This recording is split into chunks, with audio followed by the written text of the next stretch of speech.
السلام علیکم۔ آج پورے 40 دن کے بعد میں اپنے بہت مختصر سے جو سبسکرائبرز ہیں ان سے مخاطب ہو رہی ہوں۔ ہوئی تاخیر تو کچھ باعث سے تاخیر بھی تھا، لیکن وہ باعث سے تاخیر اتنا تکلیف دہ، اتنا اذیتناک ہے، لیکن وہی زندگی کی سب سے بڑی حقیقت ہے۔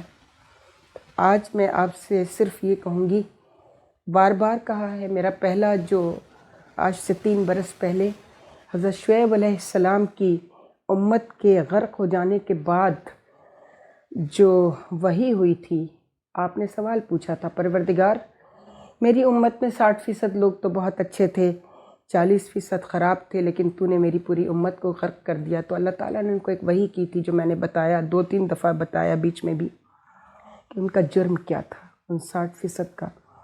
اللہ نے کہا میں نے ہر انسان کو 4 طاقتیں عطا کی ہیں برائی سے روکنے کے لیے، خود کو بھی، پہلے خود تزکیہ نفس، پھر دوسروں کو روکنے کے لیے 4 طاقتیں: ہاتھ، تلوار، قلم اور زبان۔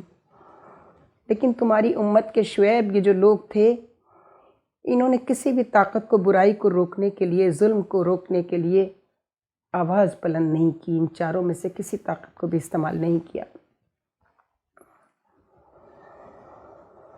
تو یہ جو 40 دن میرے گزرے ہیں، آج سے 22 برس پہلے میری والدہ، اور پھر اس سے کوئی 10 برس پہلے میرے والد جب گئے تو زندگی کی حقیقت مجھے سمجھ میں آ گئی تھی۔ انسان بڑا ہی وہ بھول جاتا ہے چیزوں کو۔ میں نہیں بھولی، کوئی نہ کوئی سانحہ، کوئی نہ کوئی واقعہ، مگر موت سے سب کم زندگی میں پیش آتے رہے اور بار بار زندگی کی حقیقت بتاتے رہے۔ لیکن دیکھا جائے تو زندگی کی سب سے بڑی حقیقت موت ہے۔ علی علیہ السلام کا ارشاد نمبر 130۔ جب آپ صفین سے واپس آ رہے تھے اور کوفے کے باہر قبرستان پہ نظر پڑی تو فرمایا، اے ویران گھروں، اجڑے مکانوں اور اندھیری قبروں کے ساکنوں، اے اہل تربت، اے اہل غربت، اے اہل وحدت، اے اہل وحشت، تم آگے بڑھ کر ہم سے پہلے منزل پر جا پہنچے اور ہم بھی تمہارے پیچھے پیچھے تم سے ملنے کو آ رہے ہیں۔ اور اپنے گھروں کا حال پوچھو تو ان میں اور لوگ بس چکے ہیں، بیویوں کا پوچھو تو ان سے اوروں نے نکاح کر لیا، رہ گئے تمہارے مال سو انہیں تقسیم کر لیا گیا ہے۔ یہ تو تھی ہمارے یہاں کی خبر، اب تم کہو کہ تمہارے ہاں کی کیا خبر ہے۔ پھر اصحاب کی طرف متوجہ ہو کے فرمایا، سنو، اگر انہیں بات کرنے کی اجازت مل جاتی تو یقیناً تمہیں بتا دیتے کہ سب سے اچھا سامان سفر تقویٰ ہے۔ دیکھا آپ نے اپنی آخری منزل کو، لیکن ہم اس حقیقت کو بہت زیادہ جھٹلاتے ہیں، اس کو اپنے لیے حقیقت نہیں سمجھتے، دوسروں کے لیے حقیقت سمجھتے ہیں۔ یعنی ہماری منزل یہ نہیں ہے، جو ان قبروں میں لیٹے ہیں یہ ان کی منزل تھی۔ اگر ہمیں اس کا یقین ہوتا کہ یہی ہماری بھی آخری منزل ہے جہاں ہمیشہ رہنا ہے، تو شاید آج دنیا اخلاقی اور انسانی بربریت کا اس طرح شکار نہ ہوتی۔ جو کچھ فلسطین میں ہو رہا ہے، چھوٹے چھوٹے معصوم بچے ہزاروں کی تعداد میں مار دیے گئے ہیں، جن کا کوئی قصور نہ تھا، کسی معاملے میں کوئی قصور نہ تھا ان معصوم بچوں کا، اور مارنے والے بھی انسان اور اہل کتاب۔ کیا ایسا نہیں ہے کہ توریت میں یہودیوں کے لیے، بنو اسرائیل کے لیے، بنو نصارہ کے لیے یہ احکامات نہیں تھے؟ تھے، مٹا دیے گئے تھے۔ پھر مسلمانوں کی آخری کتاب کلام مجید قرآن شریف میں اللہ تعالیٰ نے کہا کہ اب جس نبی کے ہاتھ یہ بھیج رہا ہوں اس کے بعد تو میرے پاس بھی کچھ نہیں ہے، یہ نبوت کا آخری چہرہ ہے، اس کو دیکھ لو، اس کے عمل کو دیکھ لو، اس کے کردار کو دیکھ لو، تم اس سے بھی ٹھیک نہ ہوئے اور پچھلی امتوں کی طرح اپنے انبیاء کو جس طرح وہ جھٹلاتے رہے تم نے بھی جھٹلایا، تو اس گمان میں نہ رہنا کہ یہ تمہاری شفاعت کے لیے مجھ سے کہیں گے، نہیں کہیں گے۔ شرم آئے گی ان کو یہ کہتے ہوئے کہ یہ میری امت اور بالخصوص اپنی اولاد جو خود کو سادات کہتے ہوئے فخر محسوس کرتے ہیں۔ ہم پہلے بھی بتا چکے ہیں کہ سیادت is not a pride, it is a test.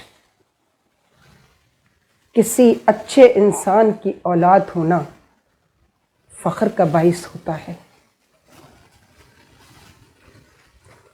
امتحان سے گزرتے ہیں ہم جب کسی اچھے انسان کی، اچھے والدین کی اولاد ہوتے ہیں کہ کوئی ہمارے کردار پر حرف آئے تو لوگ ان کو نعوذ باللہ نہ کہیں کیسی تربیت کی ہے۔ آج کا پروگرام جو 40 دن بعد میں شروع کر رہی ہوں، یہ میری بہن نگین کو ہدیہ کر رہی ہوں، نگین کے نام کر رہی ہوں۔ سب کے عزیز و اقارب، سب کے والدین بھائی بہن چلے جاتے ہیں، ہم نے بھی نہیں جانا ہے، لیکن کچھ لوگ ایسے ہوتے ہیں جو دنیا سے تو چھپے ہوتے ہیں لیکن ان کی خوبیاں، ان کی صفات، ان کی وجہ سے ہم ان کو یاد کرتے رہتے ہیں۔ اور میری یہ بہن اتنی صابر تھی، اتنی صابر، میں نے اتنا صبر بہت کم لوگوں میں دیکھا ہے۔ اس نے زندگی کی کسی مشکل، کسی مصیبت پر کوئی کمپلین نہیں کی۔ She was not complaining at all۔ میں نے اس کو ہمیشہ شکر اور صبر کرتے ہوئے دیکھا، اور مجھ سے 8 سال چھوٹی تھی لیکن میں نے اس سے بہت کچھ سیکھا۔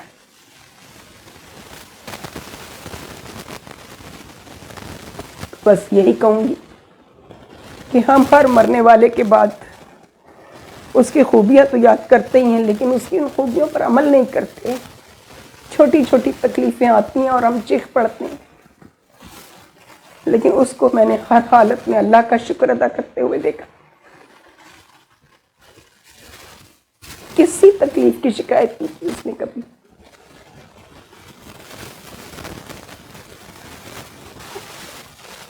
آج ہم اس بات کی یقین کر لیں کہ ہم مسافر ہیں اور یہ اسٹیشن ہے جس پہ ایک ٹرین رکتی ہے، مسافر اس میں سے اپنی اپنی منزل کے لیے اترتے ہیں، اور یہ اسٹیشن ہے، یہ دنیا، اور اس کے لیے ہم کتنا کچھ کرتے ہیں، اتنا مال جمع کرتے ہیں، حرام حلال کی تمیز کھو بیٹھتے ہیں، لوگوں کے حق مارتے ہیں۔ حق یہ نہیں ہوتا کہ آپ نے کسی بیوہ یا یتیم کی جائیداد پہ قبضہ کر لیا، حق یہ بھی ہے کہ کسی شخص کا علم اور کردار کا میرٹ ہے لیکن اس کو وہ میرٹ نہیں دیا جاتا، اور اس میرٹ کے مقابلے پہ اس کو وہ آسائشیں فراہم نہیں کی جاتی۔ میں اس وقت حکومت وقت سے مخاطب ہوں، جتنی بھی حکومتیں آئی ہیں، چونکہ میرا تعلق میڈیا سے ہے تو میڈیا کو ہینڈل کرنے والے لوگ، خواہ وہ پنڈی میں رہتے ہیں یا اسلام آباد میں رہتے ہیں، ان کو سوچنا چاہیے کہ تم سب کی منزل یہی ہے، یہ جو ابھی تم نے دیکھی، اور اس آخری منزل پر تقویٰ کے سوا کچھ کام نہ آئے گا۔ تقوی کا مطلب یہ ہرگز نہیں ہے کہ تم ہر وقت نمازیں پڑھتے رہو، قرآن شریف کی تلاوت کرتے رہو۔ تقوی کا مطلب زندگی کے چیلنجز کو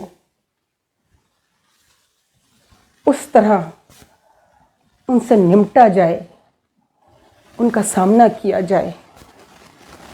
میڈیا میں جو کچھ آج کل ہو رہا ہے، میں نے لاسٹ جو ویڈیو کیا تھا وہ ماہرہ خان کی شادی اور ایک ماریہ ذوالفقار کے کنڈکٹ کے حوالے سے کیا تھا، مہر بخاری کے کنڈکٹ کے حوالے سے کیا تھا۔ یہ 2-4 نام نہیں ہیں، یہ ایک پورے رویوں کا نام ہے کہ ان عورتوں کا میرٹ نہ ہونے کے باوجود میڈیا آپریٹرز ان کو کس طرح آگے بڑھاتے ہیں اور اس کے بدلے میں وہ جو کچھ ان سے لیتے ہیں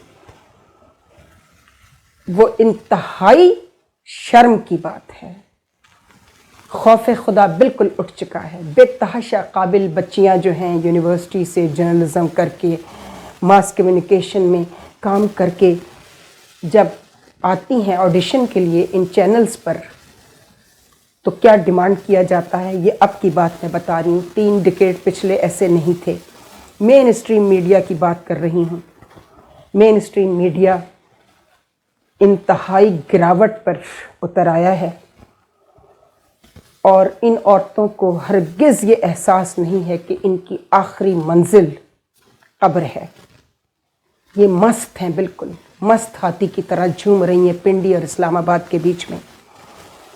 میں اوپنلی کہنا چاہتی ہوں کہ اب بھی اگر ہم باز نہ آئے سب مٹ جائے گا، سب ختم ہو جائے گا، جل کر راکھ ہو جائے گا یہ ملک اگر ہمارے حاکم باز نہ آئے تو۔ حاکم صرف وہ نہیں ہوتا جو ملک کا منتخب یا غیر منتخب حاکم ہوتا ہے، الیکشن کے ذریعے آتا ہے۔ ہر وہ شخص جس کے پاس تھوڑی سی طاقت ہے، چاہے وہ پیسے کی طاقت ہے، چاہے وہ اقتدار کی طاقت ہے، اور خواتین کے پاس اگر اچھی شکل و صورت ہے تو وہ اس لیے نہیں ہے کہ اس کو بازاری عورتوں کی طرح فروخت کیا جائے۔ ان کی مجبوریاں الگ ہیں جو بازار میں پیدا ہوئی ہیں، ان کے پاس کوئی آپشن نہیں ہوتا ہے، لیکن جب انہیں آپشن ملتا ہے تو وہ اس آپشن کو اویل کرتے وقت اللہ سے رجوع کرتی ہیں اور اپنے ان ناکردہ گناہوں کی معافی مانگ لیتی ہیں جس میں وہ پارٹی نہیں ہوتی، اور ایک بہترین راستہ اختیار کرتی ہیں۔ اللہ تعالیٰ کو سب سے زیادہ استغفار، توبہ، صبر اور شکر پسند ہے۔ یہ کون سی مخلوق ہم پیدا کر رہے ہیں، یہ کون سی دنیا ہے عورتوں کی جو ہمیں آج میڈیا پہ نظر آتی ہے۔ ان کی بدکاریوں کے وہ ثبوت موجود ہیں کہ یہ اگر مجھے کورٹ لے جائیں، کئی دفعہ میں نے کہا ہے کہ یہ مجھے عدالت میں لے جائیں، میں بتاؤں گی، پھر ان کو تو شرم پھر بھی نہیں آئے گی، لیکن ان کے وہ لواحقین جو ان کے شوہر ہیں یا ان کے باپ ہیں یا ان کے بھائی ہیں انہیں، یا ان کے بیٹے ہیں، انہیں شاید شرم آ جائے۔ ان کو صرف یہ بتانا چاہتی ہوں کہ یہ ہے آخری منزل تمہاری۔ بہت تھوڑے عرصے کے لیے، بہت ہی کم وقت کے لیے تم ایک مسافر کی طرح اس دنیا میں ہو، تمہاری آخری منزل وہی ہے، اور وہاں نہ تو کوئی جرنیل کام آئے گا، نہ کوئی بیوروکریٹ کام آئے گا، نہ کوئی دولت کام آئے گی، کچھ بھی کام نہیں آنے والا ہے، صرف تقویٰ۔ جیسا کہ آپ نے ابھی سنا، حضرت علی کرم اللہ وجہہ صفین کی جنگ سے جب واپس آ رہے تھے تو جو کچھ آپ نے قبرستان کے مکینوں سے مخاطب ہو کر اور اپنے اصحاب سے مخاطب ہو کر کہا، اس میں بہت بڑا سبق ہے۔ میں تو ایک عورت ہوں، میں ایک عورت ہی کی بات کروں گی۔ ہماری وہ جو 12 نمبر کہانیاں ہیں جو ہم شروع کرنے والے ہیں اب، بشرط زندگی، چونکہ نہیں معلوم کہ اگلے لمحے کیا ہونے والا ہے۔ عورت کی بدکاری صرف یہ نہیں ہوتی کہ وہ بد چلن ہے یا اپنے عورت ہونے کو استعمال کر رہی ہے، بلکہ وہ تمام برائیاں جو مردوں میں بھی ہیں، یعنی سازش، احسان فراموشی۔ ایک ایسی خاتون بھی ہماری 2 نمبر عورتوں میں آئیں گی، آپ دیکھیں گی، بڑا سر پہ دوپٹہ اور بہت سارا کچھ، مذہب کا چرچا بہت ہے، منبر رسول سنبھالا ہوا ہے، میلاد، درس، مجالس پڑھ رہی ہیں، لیکن کردار اس لائق ہرگز نہیں ہے کہ جب اس آخری منزل کی طرف جائیں گی تو اپنے امام اور اپنے رسول اور اپنے اللہ کو منہ دکھانے کے لائق ہوں گی۔ ایسی بھی ایک خاتون کے بارے میں ہم تفصیل سے بتائیں گے کہ وہ کون سی 2 نمبر عورتیں اور وہ کون سے 10 نمبر مرد ہیں جو پاکستان کے اس معاشرے کو، اس ریاست کو چلا رہے ہیں۔ اسی لیے یہ ریاست ہمیں ایسی نظر آتی ہے کہ لڑکھڑا رہی ہے معاشی طور پر، اخلاقی طور پر، سماجی طور پر ختم ہوتی جا رہی ہے، اور کوئی اوپر سے مسیحا کوئی نہیں آئے گا، کوئی نبی نہیں آئے گا. یاد رکھیے گا، ایک ہی امام آئیں گے اور وہ ہیں امام مہدی علیہ السلام. اس سے پہلے اپنے آپ کو ٹھیک کر لیں. خدا حافظ. افسانۂ ہستی ہم اپنے آقا کو سنائے جاتے ہیں. افسانۂ ہستی ہم اپنے آقا